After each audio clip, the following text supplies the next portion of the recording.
Hi students, myself Vivek Sajjan, working as science master in Chandrakant Patel Central School, Kalburgi. Today we are going to discuss about the chapter nutrition in animals. So if you have any doubts, please comment in the comment box. We will provide you the solutions. So let us move to the chapter. Initially we are going to move to the introduction. So recall that all organisms including humans require food for growth, repair and functioning of their body. So each and every organism is required food, okay, for the sake of growth, development, repairing, functioning of the body. So animal nutrition include nutrient requirement, mode of intaking nutrient requirement, mode of intake of food, and its utilization in the body. So these all process were involved in the nutrition. Okay. So next we are going to deal with the digestion. How these nutrients are digested in our body. Digestion means what? The breakdown of complex components of food into simpler substance is called digestion. The breakdown of complex components of food into simpler substance is called digestion. Okay. So digestion in human beings. So digestion in human beings.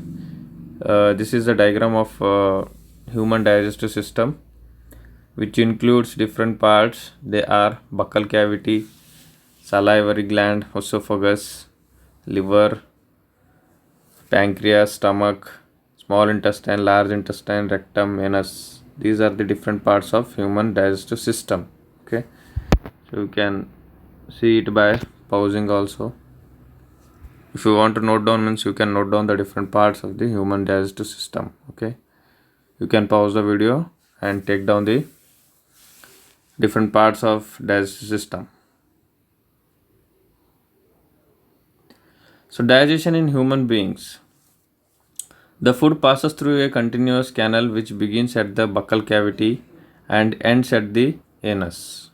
Okay, the food will passes through a continuous canal or pipe-like structure which begins from buccal cavity, from mouth, and ends at the anus. Okay, the canal can be divided into various components. These pipe-like structure is divided into various components. They are the buccal cavity, food pipe or esophagus, stomach, small intestine, large intestine, ending in the rectum, and the last one is the anus. These parts together form the alimentary canal, or else we can say digestive tract. The mouth and buccal cavity. Food is taken into the body through the help of the mouth. The process of taking food into the body is called egestion. Egestion means the process of intaking of food into our body is called egestion. We chew the food with the teeth and break it down mechanically into small pieces. Okay, we chew the food with the teeth and break it down mechanically into small pieces. Our mouth has a salivary glands which secrete saliva. Salivary glands will secrete the saliva. The saliva breaks down the starch into sugars, simpler sugars. Next we have the food pipe or esophagus. The swallowed food passes into the food pipe or esophagus. The pipe-like structure which you can see in this diagram, that is known as esophagus. That swallowed food passes into the food pipe or esophagus. The food pipe runs along the neck and the chest. Food is pushed down by the movement of the wall of the food pipe. Food will be pushed down by the movement of the walls of food pipe. Okay, or else that movement is known as peristalsis movement. We can say that one as peristalsis movement. Next we have the stomach. The stomach is a thick walled bag. Its shape is like a flattened U. So stomach is having U-like shape. Okay, and it is widest part of the alimentary canal. It is the widest part, not longest. It is an widest part of the alimentary canal. The inner lining of the stomach secretes mucus, hydrochloric acid, and digestive juices. Okay. The mucus protects the lining of the stomach. Mucus will protect the lining of the stomach. The acid kills many bacteria that entered along with the food and makes the medium into stomach acidic. The hydrochloric acid will kill the microorganisms which may have entered through food and water. Okay, and it will make the food into acidic form. The digestive juice break down the proteins into simpler substance. Okay, the digestive juices will help in the breakdowning of proteins into simpler substance. The small intestine. Next, we are having the small intestine. The small intestine is highly coiled and is about 7.5 meters long. Okay, it receives secretion from the liver and the pancreas. Beside its wall, also secrete juices. Small intestine will get the secretion from liver. From liver, we are getting bile juice. From pancreas, we are getting insulin and different types of juices, also pancreatic juice. Beside its wall also secretes juices. Some intestinal juice also secretes inside the small intestine. The liver is the largest gland in the body. It secretes bile juice that is stored in the sac-like or bag-like structure called the gallbladder. Okay, so liver is the largest gland in our body. The bile plays an important role in the digestion of fats. The bile juice will help in the digestion of fats. Next one is the pancreas. The pancreas is a large cream colored gland located just below the stomach. It is located just below the stomach. The pancreatic juice acts on carbohydrates and proteins and changes them into simpler forms. The pancreatic juice will help on the action of carbohydrates and proteins. They will convert these carbohydrates and proteins into simpler forms. Okay. The partially digested food now reaches the lower part of the small intestine, where the intestinal juice completes the digestion of all components of the food. The digested food, partially digested food will reaches the small intestine. Inside the small intestine, the secretion of the intestinal juice will takes place. They will make the food completely digested. Okay. Absorption in small intestine. The digested food can now pass into the blood vessels in the wall of the intestine. This process is called absorption. Absorption means the absorption of digested food, which passes through the blood vessels which are present in the small intestine. The inner lining of the small intestine have thousands of finger-like projections or outgrowths. They are called villi. Okay, the small finger-like projections are present inside the small intestine. The absorbed substances are transported via the blood vessels to the different organs of the body. Okay, where they are used to build complex substance such as protein required by the body. This is called assimilation. Okay, the togetherness of digested food. Okay, they will help in the building complex substance such as proteins required by the body. Okay, this is called assimilation. Villi, function of villi means absorption of digested food, and they will mix with this digested food into the blood through the blood vessels. Okay. So next we are having large intestine.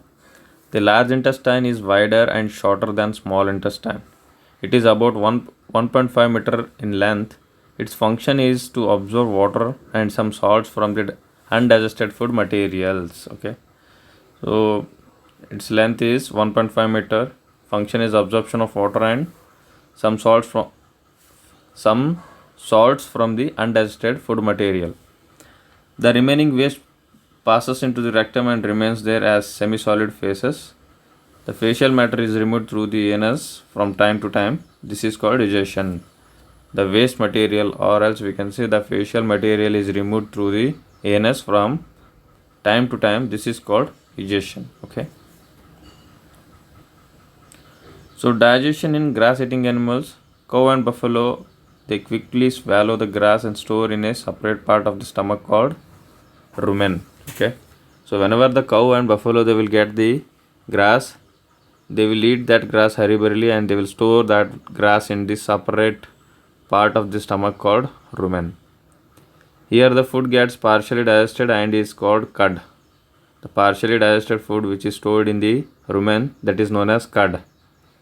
But the later cud returns to this mouth in small lumps and the animal chew it once again. So once again they will, whenever they will get the time, they will remove that undigested food cud.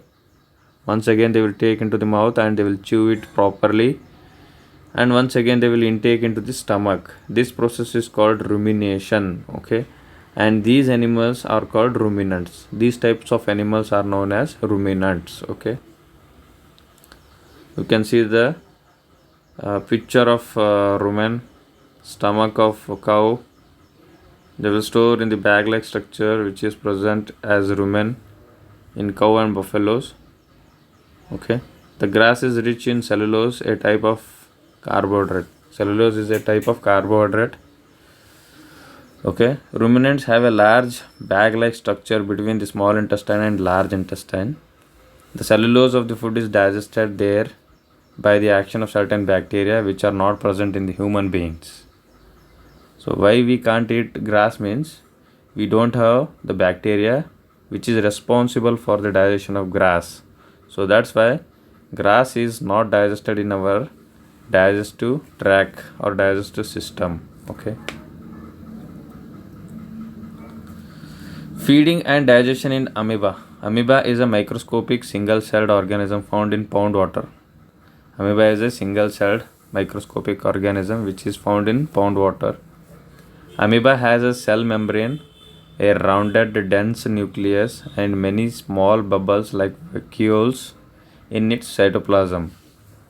So amoeba has a cell membrane, a rounded dense nucleus is present, and many small bubble-like vacuoles are also present in this cytoplasm. Amoeba constantly changes its shape and position.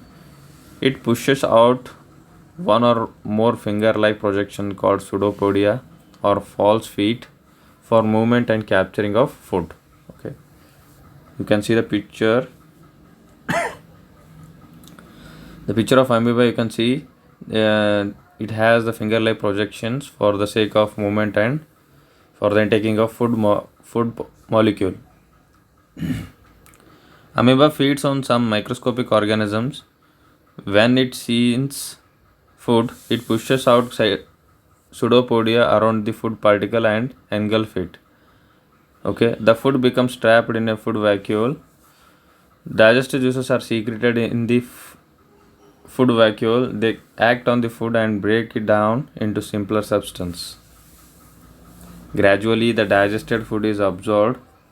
The absorbed substances are used for growth, maintenance, and multiplication of amoeba. The digested residue of the food is expelled out by the vacuole. The waste substance is expelled out by the help of vacuole. So thank you guys. If you have any doubts, please comment in the comment box. Take care. Have a nice day. Bye.